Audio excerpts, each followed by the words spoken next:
Well, we're here in St. Michael's. This is the city church. We walked through with Julia Cameron the other day. We walked through St. Mary the Virgin University Church.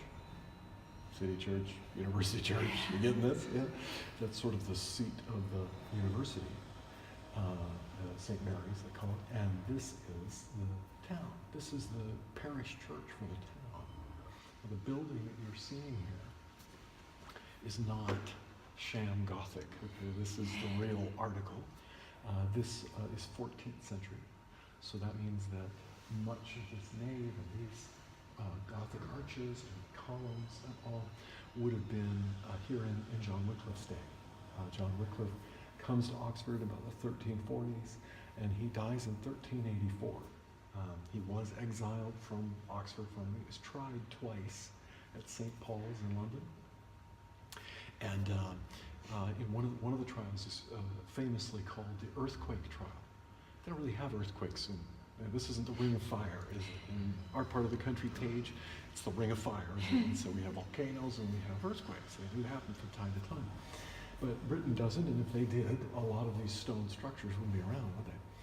And so Wycliffe is called to London to answer for charges of heresy, because you have to think about this. The calling for a vernacular Bible is a shot across the bow of the pretended claimed authority of the Pope, the papal supremacy.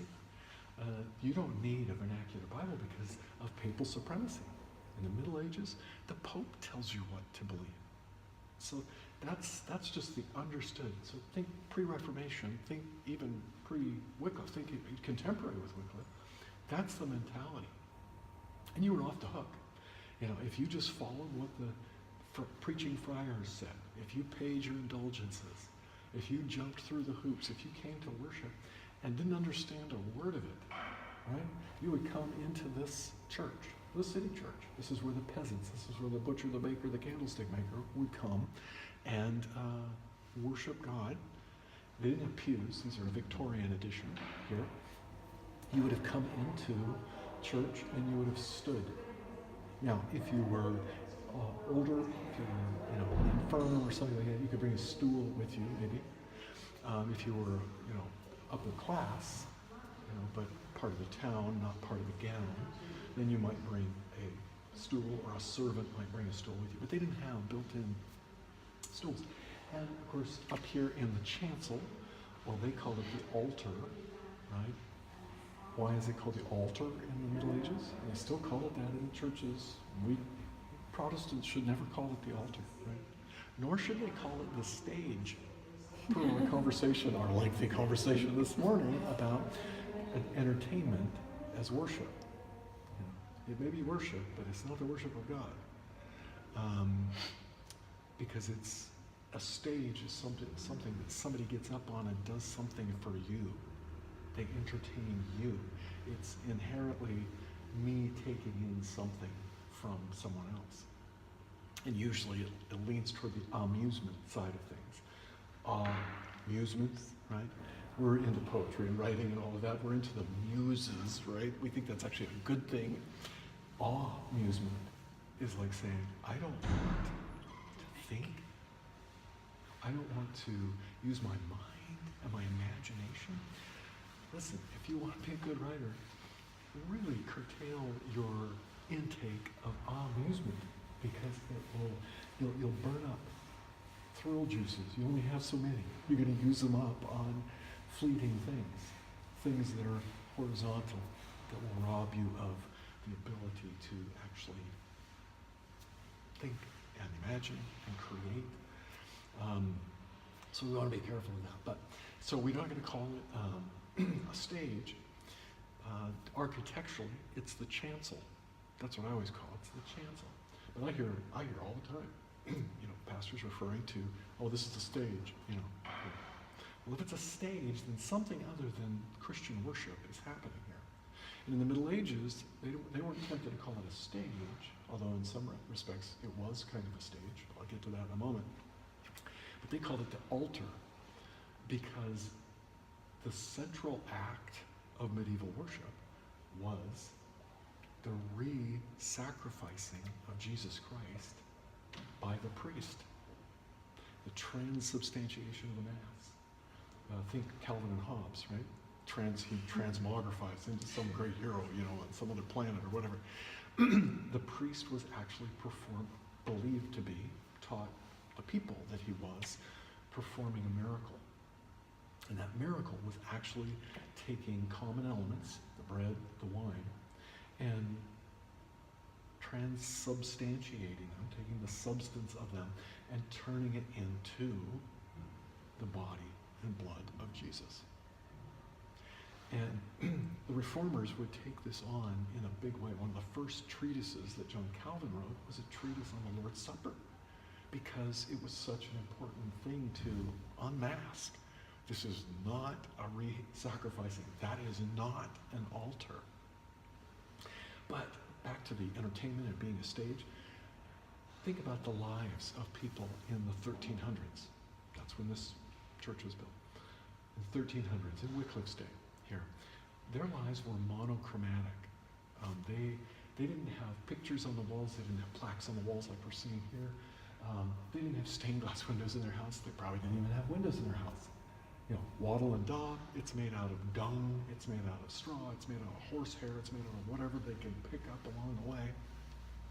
And they would weave branches of willow trees together into a web, and then they would smear stuff on it. I mean, any peasant could do it. Any peasant could, fix that. And if you had access to some timber, then you would have a half-timbered home, which was going to last longer because you had actually a skeletal structure to it, and you just replace those walled up. That was all very bland. They didn't have paint. They wore homespun wool, so they didn't have any colors. I'm seeing lots of nice colors here. They might have wool because, think Wycliffe's father and family. They were sheep people. That's what they did. But the lord of the manor in the Middle Ages, the feudal system, would let the peasants have the pre-slaughter shavings from the backside of the sheep. For hygienic purposes, they realized that it was actually a good thing to do a quick shave around the lower end of the sheep. But that's all the stained wool. So there was a reason why the peasants wore sort of a feces-colored wool, because that's where they got it. They could have that for free, Everything else went to the lord of the manor. All right, I just want you to get in context here for medieval Oxford and what we're seeing and what Wycliffe was facing, and how, what a dramatic thing it was for him to say, we need a Bible in the language of the people. It's just a wonderful thing. We need Bereans. We need people in the pews.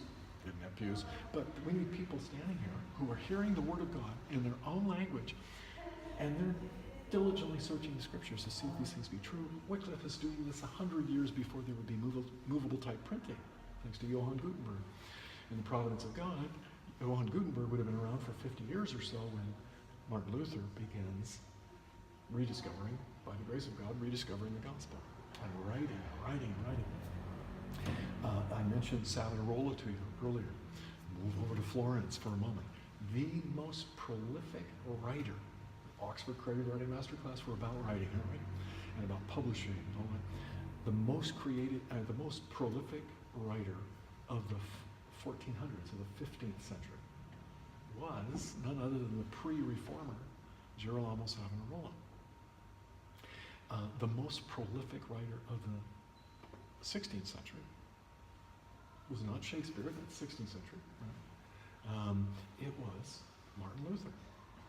And just cranking out volumes and volumes and volumes of sermons and treatises on a variety of topics, on theses, the 95 theses. And there was such a great need for it in the medieval church because they were completely sheep without a shepherd. They didn't understand the only sermons that the peasants heard in the vernacular didn't happen in the church. They happened out, we just came off of Carfax Square. They happened out on Carfax Square on the corners when the preaching friars, the mendicant friars, the begging friars, a big bowl there, were selling indulgences on the corners. That wasn't just in Martin Luther's day. It wasn't just Johann Tetzel. As soon as the coins in the coffer rained the soul for Purgatory Springs, it was happening, and it had been happening for centuries. Think about that. For centuries, the masses had been kept in ignorance in their monochromatic world, and they didn't hear the gospel. They heard that they could pay some money and they could get some years off purgatory for their dearly beloved parents that had died or a child that had died. And you came running into church. You see the font behind me here. You, a mother, think of the tens of thousands, hundreds of thousands, let's keep going, of mothers throughout the Middle Ages who had that little baby, and the baby is sickly, and they desperately wanted to get that baby baptized. Because if that baby was not baptized, the church taught them, that baby would go to limbo. And think of how much you're going to have to raise in revenue to buy enough indulgences to get an infant out of limbo and into heaven. And the peasant doesn't have access to, it was a created place, it's better than purgatory, but it was for babies that died without the sacrament of baptism. It's horrible.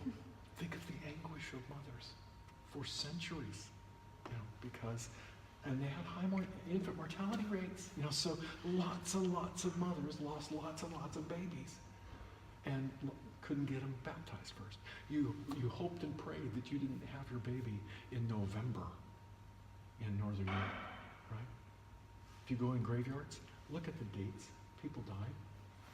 It really starts ramping up in November, pneumonia season. And there wasn't a cure for pneumonia. Well, so Wycliffe comes along, God bless him. And what does he do? He said, I'm going to take on the world. Really, I'm going to take on the world. I want you to think about in the providence of God, and with this, we'll close in a moment. I'll let you hit a corner and find your sweet spot in this 1300s environment to do some writing. But I want you to think about Wycliffe coming here and taking the gospel, taking the word of God in the vernacular to people who couldn't read. He didn't have movable type printing, right? He didn't have the ability to mass produce the Bible.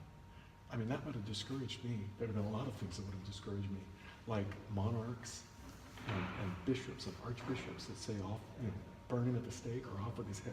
That was justice didn't happen in any kind of rights of man way at all, any biblical way. And I would have been discouraged by the fact that even if I do translate this, I can't mass produce it and get it sent out everywhere. Worse yet, there's how many dozens of different Middle English dialects were there around England then? So which one are we going to put it into? Well, they chose to put it to translate it into the East Midland dialect. That was the primary language of the urban populations in London, Cambridge, Oxford. And but the thing for Wycliffe, you got to think about this. Wycliffe, of course, knew his Latin. He learned it listening to the priest in the church because he was precocious and he figured it out, and then he got tutored in it too. But he spoke a different Middle English up in Yorkshire, up way up north near the Scottish border. You can be sure it was not East Midland dialect. So Wycliffe had to translate the Bible from the Vulgate. He translated it from Jerome's Vulgate. What does Vulgate mean? What does vulgar mean in those days? We get our word vulgar. You say your little brothers are vulgar, right? But what does it mean in Latin? Common, right? And it doesn't mean common as in low. It just means the common tongue that people spoke. Little children, toddlers back in Jerome's day were really clever because they learned Latin declensions right from the gate. They learned to conjugate their Latin verbs. And that's how they learned to talk because it was Latin. That was a common language. So he translates it into Vulgate so that people have the Bible